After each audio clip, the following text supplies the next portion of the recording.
So in this video today, guys, I'm going to talk to you about why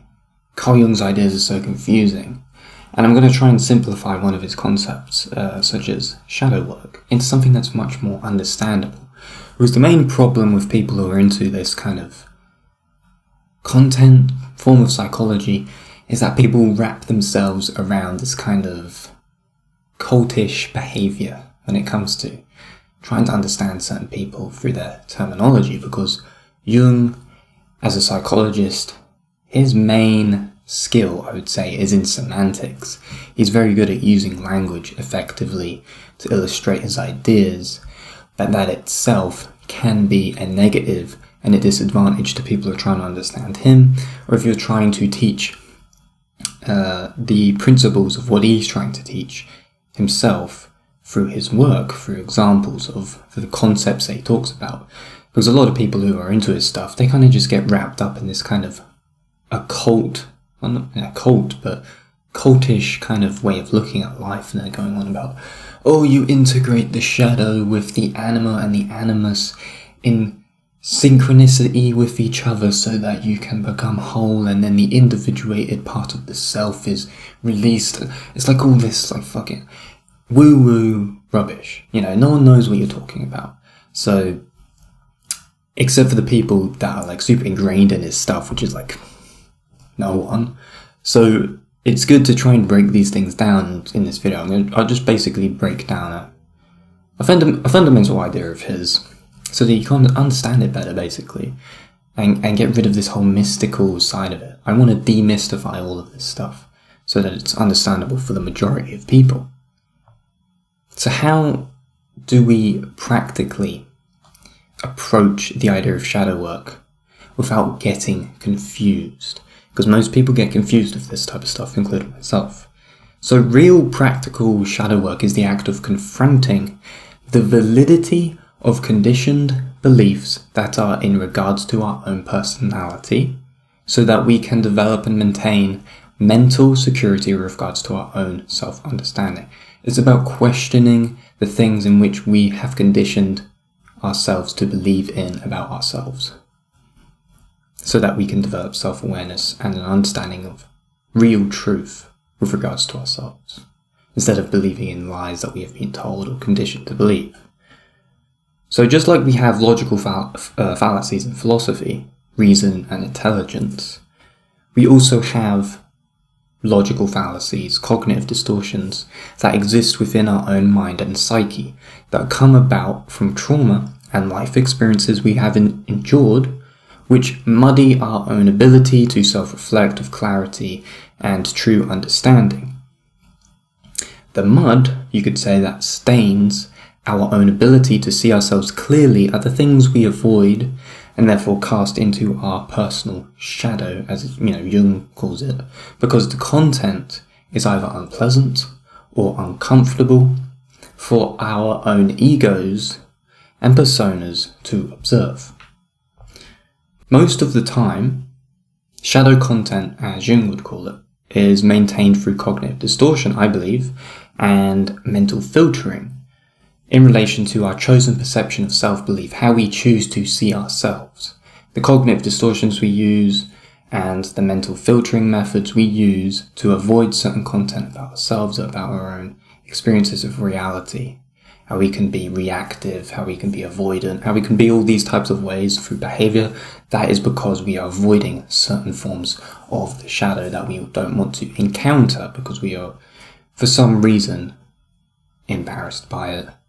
scared of it, in fear of it in some sort of sense. This is a subconscious form of avoidance and anxiety, so that we remove ourselves from the discomfort of past experiences that have created trauma, so that we can passively continue existing within a sense of comfortability and ignorance that our personas, fundamentally, and our egos prefer to live by. Because our egos don't want to be you have this phrase, ego death and stuff, but basically that is our egos being dampened down by reality. The ego loves to be prideful in its own identity, And the ego likes to maintain that stability of identity and pride, especially the persona, because the persona is a thing you cast out into the world so that everyone sees first before anything. So the nature of the persona is also going to be like that as well. It doesn't want to be feeling or be uncomfortable. It doesn't want to go through uncomfortable experiences, especially when you live through your ego, live through your persona, as most people do. So it's about humility in the face of these things, fundamentally. So this is why we avoid the acknowledgement of certain parts of ourselves or experiences, because our ego wants to be satiated. It would rather want to maintain a false sense of stability through the pride of identity, as I was just saying, than of actually being humble in the face of vulnerability, as many have a fear of vulnerability, and working on personal experiences that have affected us negatively in the past, and dealing with that trauma and confronting it and overcoming it. So when I'm working with clients, for example, on something like shadow work, or the idea of the shadow, so that people can understand it, I usually apply it through the idea of cognitive processing, to help them work through this concept and work through this fundamental idea that's very important towards self-development, which is all about cognitive processing, by helping them face their own self-limiting beliefs with the purpose of uncovering the true origin and cause of those self-limiting beliefs to begin with. Doing this allows the individual to realize the subjectivity of experience rather than the objectivity of the self-limiting belief that they believe in. Because truly it's a subjective experience, and therefore it's not an objective claim that certain belief is 100% true that is causing them to be limited to begin with. So it's in that sense bringing light to that which resides in the dark, in the shadow, as they call it, which helps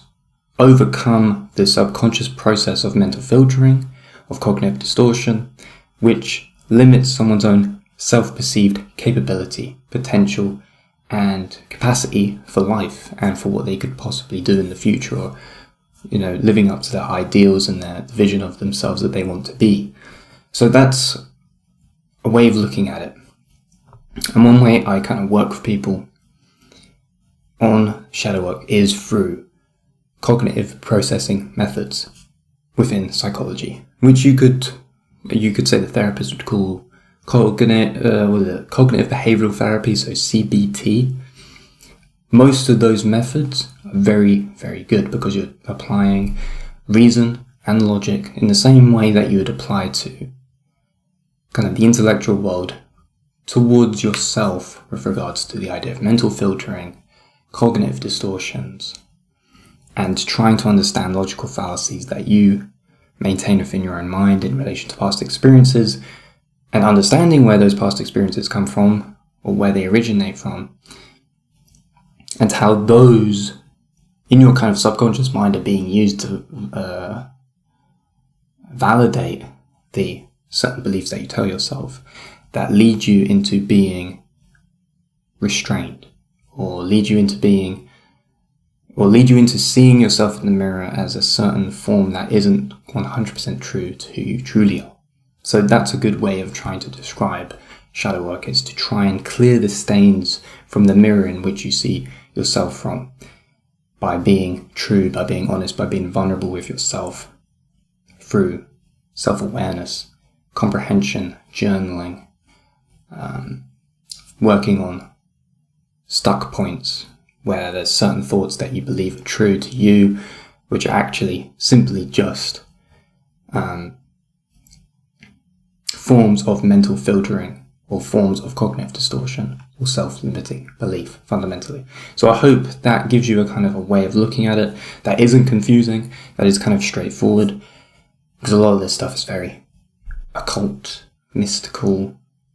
and it shouldn't be, because it's actually very, very simple once you try and actually apply yourself to it and try and understand it in practical ways. So if you are interested in anything like this, if you're interested in doing anything like shadow work or anything like this, you can book in a free one-on-one call with me down below, where we can have a chat to see what problems you may be facing or dealing with, and how I can apply my solutions to your problems, to fix those and to help you get through them. And also, if you are interested in, of course, my free newsletter, my free miniature course on the ideas of individuation, where I break down the mechanics of individuation as it's understood through things like bioenergetics and all sorts of interesting ideas, make sure to watch that as well and download it whenever you can, if that's something you want to do as well. So thanks for watching, everyone, and I will speak to you in the next video.